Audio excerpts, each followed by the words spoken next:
जो तू नहीं तो कुछ भी नहीं है। मुकेश 1300 से ज्यादा गाने गा चुके मुकेश कविराज कपूर की आवाज माने जाते थे।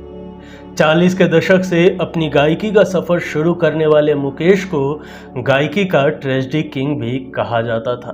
दीवानों से ये मत पूछो। हिंदी फिल्म संगीत के स्वर्ण युग के कई दिग्गजों के बीच जो बात उन्हें अलग करती थी वह थी उनकी नाक की खनक। उनके बिना तामझाम के गायन में एक उदासी भरा गुण था जो श्रोताओं के दिलों को झकझोर देता था। आज भी आप आनंद के कहीं दूर जब दिन ढल जाए, कभी कभी मेरे दिल में ख्याल और मेरा नाम जोकर के जीना यहाँ मरना यहाँ की करुणा को महसूस कर सकते हैं। जीना यहाँ मरना यहाँ इसके सिवा। मुकेश चंद्र माथुर कहा करते थे कि उनके सामने 10 हल्के गीत हो और एक उदासी से भरा गाना हो तो वह 10 गीत को छोड़कर उदास गाने को चुनेंगे।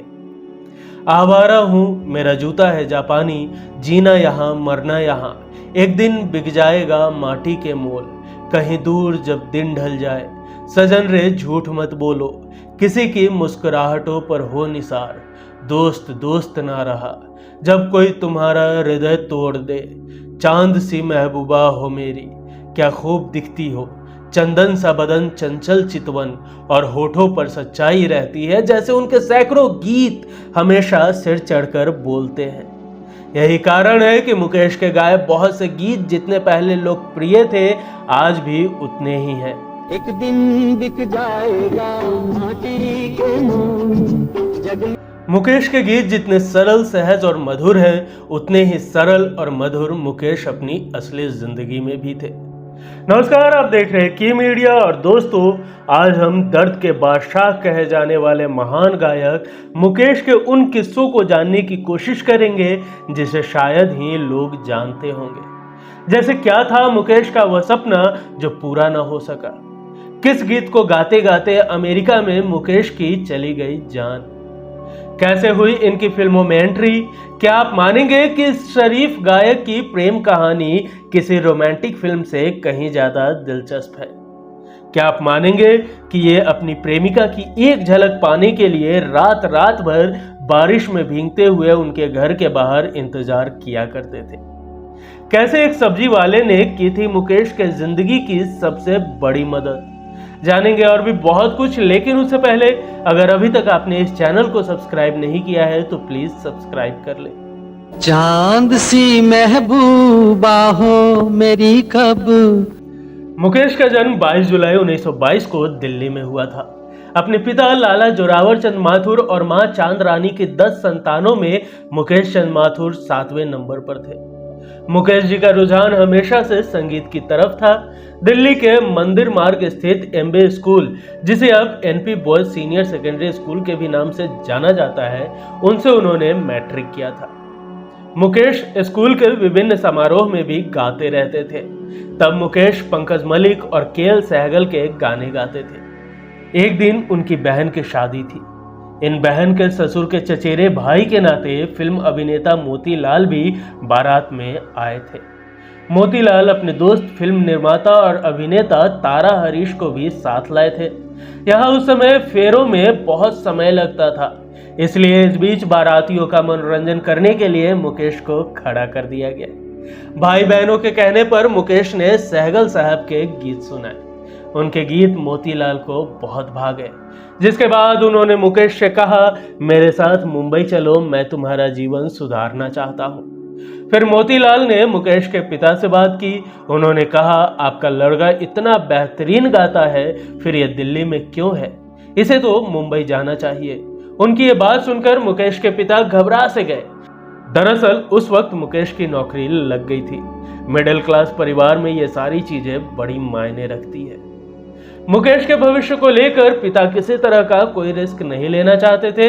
फिर मुकेश के ताऊ जी ने उनके पिता को समझाया और कहा, बेटे को मुंबई जाकर सपना पूरा करने दो। फिर वो मुकेश को मुंबई भेजने के लिए राजी हो गए। उस वक्त मुकेश 16 से 17 साल के थे और नौकरी छोड़कर अक्टूबर 1939 में वो मुंबई चले गए। मोतीलाल की कोई संतान नहीं थी, इस कारण वो मुकेश को अपने सगे बेटे जैसा ही मानते थे। उन्होंने ताउम्र मुकेश की परवरिश एक बेटे की तरह ही की। हालांकि जब वो मुकेश को मुंबई लेकर आए तो कहा, तुम्हें हर एक सुख सुविधा मिलेगी, खाना मिलेगा, कपड़े मिलेंगे, मगर खबरदार 1 रुपया भी मुझसे मांगा तो तुम्हें इंडस्ट्री में अपनी पहचान खुद के दम पर बनानी पड़ेगी, पैसे भी खुद ही कमाने होंगे। उन्होंने मुकेश को पंडित जगन्नाथ प्रसाद से संगीत की शिक्षा दिलवाई। मुकेश ने भी संगीत के लिए बड़ी मेहनत की, जिसका फल भी उन्हें जल्द ही मिल गया। मुकेश का पहला गीत जो सबसे पहले सुर्खियों में आया वो फिल्म पहली नजर से था। हालांकि इससे पहले भी मुकेश कुछ फिल्मों में गीत गाने के साथ फिल्मों में अभिनय भी कर चुके थे। मुकेश ने अपने करियर की शुरुआत एक अभिनेता गायक के रूप में साल 1941 में फिल्म निर्दोष से की, जिसमें नलिनी जयवंत उनकी अभिनेत्री थी। उनकी दूसरी फिल्म 1943 में अदब अर्ज थी। उन्होंने 1953 में राज कपूर की फिल्म आह में कैमियो भूमिका भी निभाई थी। उन्होंने 1953 में फिल्म माशुका में सुरैया के साथ और फिल्म अनुराग में नायक के रूप में काम किया था, लेकिन बतौर एक्टर वो लोगों के दिलों में जगह बनाने में कामयाब नहीं रहे। शायद उन्होंने आधे मन से ही एक्टिंग की थी। समय रहते उन्होंने खुद से इस बात को भांप लिया था कि वो सिर्फ बेहतरीन सिंगर ही बन सकते हैं। बात करें मुकेश के पहले हिट गाने के किस्से की तो म्यूजिक डायरेक्टर अनिल विश्वास ने मुकेश को पहली बार 1945 की फिल्म पहली नजर में गाने का मौका दिया था। गाने के बोल थे, दिल जलता है तो जलने दे। इस फिल्म में मोतीलाल बतौर एक्टर नजर आए थे। ये गाना उन्हीं पर फिल्माया भी गया था। इस फिल्म और गाने से जुड़ा ये किस्सा है कि डायरेक्टर मजहर खान ने कहा था कि अगर लोगों को ये गाना पसंद नहीं आया तो ये गाना फिल्म से हटा देंगे। रिलीज के बाद कुछ टाइम के लिए उन्होंने फिल्म से इस गाने को हटा भी दिया था। हालांकि बाकी सभी लोग समेत अनिल विश्वास को भी मुकेश की आवाज में यह गाना बहुत पसंद आया था। बाद में जब दर्शकों को फिल्म में गाना नहीं मिला तो उन्होंने फिल्म में इस गाने को फिर से डालने की मांग की। लोगों को महसूस हुआ कि फिल्म की असली जान ये गाना ही था। लोगों की बढ़ती डिमांड को देखते हुए इस गाने को वापस जोड़ा गया। दशक बीत गए लेकिन आज भी ये गाना लोगों के जहन में है। दिल जलता है तो जलने दे।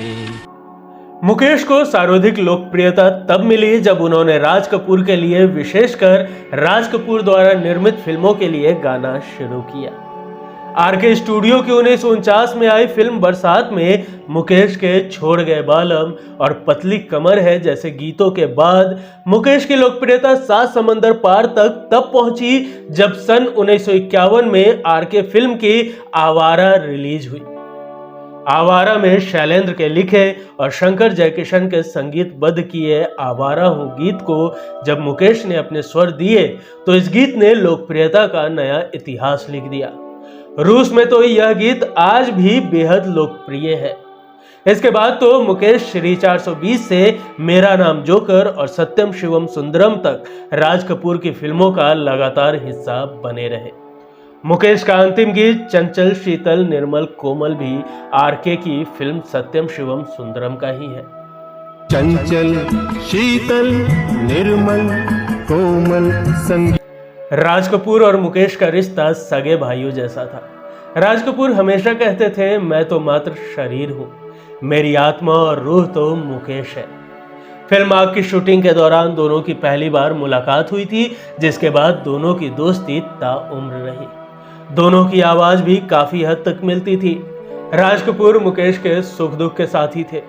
राज कपूर को जब मुकेश के निधन का समाचार मिला तो वह गमगीन हो गए और उन्होंने रुंधे गले से कहा था, मेरी तो आवाज ही चली गई। दोस्तों, मुकेश की प्रेम कहानी भी किसी फिल्म से कम नहीं है। 1946 में मुकेश की मुलाकात एक गुजराती लड़की से हुई। नाम था बची बेन, जिन्हें घर वाले सरल और सरला कहकर भी पुकारा करते थे। दोनों की प्रेम कहानी भी बेहद दिलचस्प है। मुकेश माथुर कायस्थ थे और सरला गुजरात के बड़ौदा की श्रीमाली ब्राह्मण थी। मुकेश सरला के बड़े भाई के बहुत प्रिय मित्र थे, इसी वजह से वो उनके घर जाया करते थे। इसी दौरान सरला और मुकेश की मुलाकात भी होती थी। धीरे धीरे साथ वक्त बिताने से दोनों एक दूसरे को पसंद करने लगे। दोनों ने शादी करने का फैसला भी कर लिया। जब ये बात दोनों के परिवार वालों को पता चली तो मुकेश के परिवार में से किसी ने तो ऐतराज नहीं किया, लेकिन सरला का परिवार इस रिश्ते के खिलाफ था। उन्होंने मुकेश के घर आने पर पाबंदी भी लगा दी। परिवार के बढ़ते विरोध के चलते दोनों ने भागकर शादी करने का फैसला किया था। मुकेश ने इस पर मोतीलाल जी से भी बात की थी। उन्होंने मुकेश का पूरा सपोर्ट किया था। उन्होंने कहा था, तुम सरला से शादी करो, मैं कन्यादान करूंगा। अब दोनों घर से भागते इससे पहले ही परिवार वालों ने सरला को नजरबंद कर दिया। घर से निकलने की इजाजत भी नहीं थी। दोनों टाइम का खाना उनके कमरे में पहुंचा दिया जाता था। सरला ने परिवार वालों से कहा था कि वो मर जाएंगी लेकिन खाना नहीं खाएंगी। इस पर घर वालों का कहना था कि इससे बढ़िया है कि वो मर जाए, लेकिन शादी तो उस लड़के से नहीं ही कराएंगे। यह सिलसिला कई दिनों तक चला। फिर बारिश का मौसम आ गया। मुकेश बारिश के दिनों में रात रात भर सरला के घर के नीचे उनकी एक झलक पाने के लिए खड़े रहते थे। सरला की एक दोस्त थी जो उनके घर के पास रहती थी। वो सरला से जुड़ी सभी जानकारियां मुकेश तक पहुंचाती थी। सरला सावन सोमवार का व्रत रखती थी। भगवान के दर्शन के बाद ही वो कुछ खाती थी। उन्होंने ये योजना बनाई कि जब वो दर्शन के लिए मंदिर जाएंगी तभी वहां से मुकेश के साथ भागकर शादी कर लेंगी। इस बात की जानकारी उन्होंने खत के जरिए दोस्त की मदद से मुकेश तक पहुंचाई। जिस दिन उन्होंने शादी की योजना बनाई उसी दिन मुकेश का जन्मदिन भी था। 22 जुलाई 1946 के दिन सरला घर से बिना चप्पल पहने ही मंदिर के लिए निकल गई। मंदिर पर मुकेश के दोस्त विजय किशोर दुबे सरला का इंतजार कर रहे थे। रास्ते में सरला ने अपने लिए चप्पल खरीदी। फिर मुकेश के दोस्त के साथ सरला भागकर कांदीवली के एक मंदिर आई, जहां मुकेश पहले से उनका इंतजार कर रहे थे। फिर दोनों ने शादी की। मोतीलाल जी ने सरला का कन्यादान किया था। शादी के वक्त मुकेश 23 साल के थे और सरला 18 की थी। शादी के बाद मुकेश के पास घर नहीं था, तो कुछ दिनों तक दोनों मोतीलाल जी के घर पर ही रहे। फिर वो लोग 1 साल तक सैनिटोरियम में रहे। इसके बाद उन्होंने एक कमरा किराए पर लिया। समय बीतते रहे, लेकिन तंगी का दौर मुकेश का दामन नहीं छोड़ रहा था। एक दौर ऐसा भी था जब फिल्म आवारा जैसी फिल्मों के हिट गाने देने के बाद भी मुकेश ने स्ट्रगल किया। तंगी का दौर ऐसा था कि दोनों टाइम खाना क्या बनेगा ये भी नहीं पता होता था। सरला ने अपने गहने भी गिरवी रख दिए थे। मुकेश बेहद कम पढ़े लिखे थे। उन्हें तो हिंदी भी लिखनी नहीं आती थी, उर्दू में लिखा करते थे। हालांकि उन्होंने खुद पर मेहनत की और हिंदी अंग्रेजी दोनों भाषा सीखी। यही वजह थी कि वो हमेशा चाहते थे कि उनके बच्चे अच्छे स्कूल में पढ़े। उनके 3 बच्चे थे, एक बेटा और 2 बेटियां। तंगी ऐसी कि फीस जमा ना होने की वजह से स्कूल वालों ने उन्हें स्कूल से निकाल दिया था। जब ये बात मुकेश को पता चली तो वो बेचैन हो उठे। तब इस मुसीबत की घड़ी में एक सब्जी वाले ने मुकेश की मदद की, जिसका एहसान मुकेश ने ताउम्र माना। मुकेश के बेटे नितिन के अनुसार इस बुरे दौर में पापा के कई दोस्तों ने उनकी किसी न किसी तरह से मदद की। पड़ोस में एक आंटी रहती थी, वो अपने बच्चों के साथ हमारे लिए भी खाने के लिए कुछ न कुछ लाती रहती थी। वो इस बात की भनक बिल्कुल नहीं लगने देती थी कि हमारे बुरे दिन है तो वो मदद के लिए ऐसा कर रही हैं। दोस्तों, ये बात भी बेहद दिलचस्प है कि जिस दिन मुकेश की गीतों की रिकॉर्डिंग होती थी उस दिन वह उपवास जैसा रखते थे। मुकेश अपने काम के प्रति इतने समर्पित थे कि जब तक उनकी रिकॉर्डिंग नहीं हो जाती थी तब तक वह सिर्फ पानी और गर्म दूध ही लेते थे, जिससे उनका गला बिल्कुल ठीक रहे और उनके सुरों में रत्ती भर भी कमी ना आए। यूं तो मुकेश खाने पीने के शौकीन थे। पहले कुछ वर्षों में उन्हें शराब का भी शौक था। खाने पीने से वो परहेज नहीं रखते थे। जब उनकी रिकॉर्डिंग हो जाती थी या जिस दिन उनकी रिकॉर्डिंग नहीं होती थी तब वो बढ़िया खाते पीते थे। कई बार तो वो मीट वगैरह भी खुद ही अपने हाथ से बनाते थे। लेकिन बाद में जब उन्हें दिल और मधुमेह की बीमारी हो गई तब उन्होंने शराब कम कर दी। मुकेश ने अपने जीवन में कई सपनों को साकार होता देखा। अनिल विश्वास, हुस्नलाल भगतराम, खेमचंद्र प्रकाश, रोशन, बुलोसी रानी, मदन मोहन, जयदेव, सी रामचंद्र, सरदार मलिक, चित्रगुप्त, सचिन देव बर्मन, नौशाद से लेकर शंकर जयकिशन, लक्ष्मीकांत प्यारेलाल, कल्याण जी आनंद जी, खयाम, रवि, उषा खन्ना, राहुल देव बर्मन, सलील चौधरी, बप्पी लहरी, राजेश रोशन और रविंद्र जैन तक चोटी के संगीतकारों की धुनों पर गीत गाए। साथ ही राज कपूर, मनोज कुमार, राजेश खन्ना, शशि कपूर, जितेंद्र सहित दिलीप कुमार, धर्मेंद्र और अमिताभ बच्चन जैसे कई बड़े नायकों पर फिल्मांकित गीतों को अपनी आवाज दी। देश भर में ही नहीं, दुनिया के कई देशों में अपने गीतों के शो पेश करके मुकेश ने सभी को मंत्रमुग्ध कर लिया। यहां तक कि मुकेश को अपने गीतों के लिए राष्ट्रीय फिल्म पुरस्कार और फिल्म फेयर जैसे प्रतिष्ठित पुरस्कार भी मिले। इन सब के बावजूद मुकेश का एक सपना अधूरा रह गया। वह सपना था अपनी आत्मकथा लिखने का। मुकेश कहा करते थे, मैं अपनी जिंदगी की यादों को संजोना चाहता हूँ, खुशियों को, दुखों को, संघर्षों को। मेरी इच्छा है कि एक दिन मैं अपनी आत्मकथा लिखूं, लेकिन बदकिस्मती से उनका यह सपना पूरा नहीं हो सका। साल 1959 में ऋषिकेश मुखर्जी की फिल्म अनाड़ी ने राज कपूर को पहला फिल्म फेयर अवार्ड दिलाया था। कुछ ही लोग यह जानते हैं कि राज कपूर के जिगरी यार मुकेश को भी अनाड़ी फिल्म के सब कुछ सीखा हमने न सीखी होशियारी गाने के लिए बेस्ट प्लेबैक सिंगर का फिल्म फेयर अवार्ड मिला था।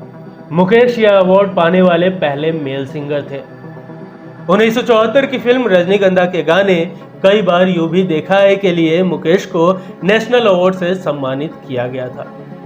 मुकेश ने लगभग हर तरह के गाने गाए, लेकिन लोगों के बीच उनके दर्द भरे नगमे ज्यादा पसंद किए गए।